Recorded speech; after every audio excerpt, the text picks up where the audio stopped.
এই আপডেট যুগে এসেও কোনো মেয়েতে না, এক গেমের প্রতি আসক্ত হয়েছি, যেখানে আজকাল প্রেম ভালোবাসার চেয়ে বিচ্ছেদের কাহিনীটাই ঘটে বেশি। সেখানে আমি গর্ব করে বলতে পারবো, এই ফ্রি ফায়ার নামক গেমটা খেলে আজ আমি অনেক ভালো আছি।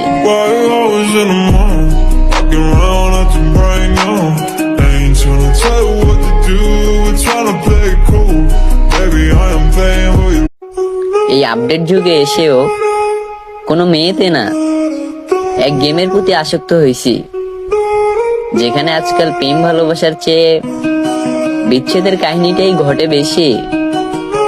সেখানে আমি গর্ব করে বলতে পারবো, এই ফ্রি ফায়ার নামক গেমটা খেলে আজ আমি অনেক ভালো আছি।